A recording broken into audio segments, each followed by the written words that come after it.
সমুদ্র সৈকতের লাবণী পয়েন্ট, উত্তাল সাগরের ঢেউয়ে সমুদ্র স্নানে ব্যস্ত কয়েকজন পর্যটক। মুহূর্তেই স্রোতের টানে ভেসে যাচ্ছেন তারা। দেখতে পেয়ে দ্রুত দুটি জেট স্কি নিয়ে উদ্ধারে ছুটে যান লাইফগার্ড কর্মীরা।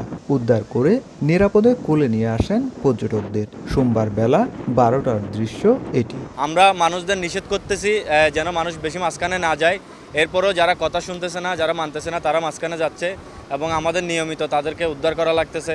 3 নম্বর সতর্ক সংকেত জারি আছে। সমুদ্র সৈকতে বেড়াতে আসা পর্যটকদের গোসল করতে নামার নিষেধাজ্ঞা হিসাবে বালুচরে টাঙানো হয়েছে একাধিক লাল পতাকা। এরপরও ঝুঁকি নিয়ে সাগরের পানিতে অনেক পর্যটক।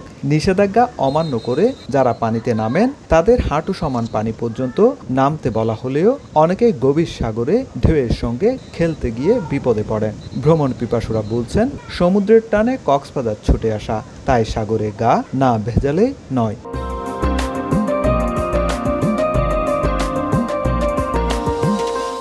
এনজয় করার জন্য আসছি, যেহেতু সাগরে প্রচণ্ড ঢেউ উঠতেছে, সাগর মোটামুটি উত্তল। একটা এক্সাইটমেন্টের ব্যাপার থেকে আমরা চলে গেছিলাম ওখানে। পরে এখানকার যে রেস্কিউ ভাইরা আছে ওনারা আবার আমাদের ওখান থেকে নিয়ে আসছে। পর্যটকদের সমুদ্র স্নানের নিরাপত্তায় লাইফগার্ডের পাশাপাশি রয়েছে প্রশিক্ষণপ্রাপ্ত সৈকত কর্মী। তারা নিয়মিত মাইকিংয়ের পাশাপাশি সচেতন করছেন পর্যটকদের।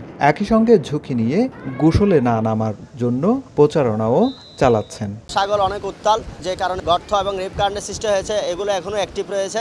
তো যার কারণে আমরা 3টি বিচেই সিসেফ লাইফগার্ডের পক্ষ থেকে লাল পতাকা উত্তোলন করেছি। পর্যটক যেন গভীর পানিতে না যায়, সবাই যেন হাঁটু পানিতে থাকে, আমরা ওনাদের নিরাপত্তার জন্য সবসময় মাইকিং করে যাচ্ছি। সিসেফ লাইফগার্ড সংস্থা জানিয়েছে, গত 6 বছরে সাগরে ভেসে গিয়ে মারা গেছেন 47 জন পর্যটক এবং স্রোতের টানে ভেসে যাওয়ার সময় অন্তত 700 পর্যটককে উদ্ধার করা হয়েছে। সুজাউদ্দিন রুবেল, সময় সংবাদ, কক্সবাজার।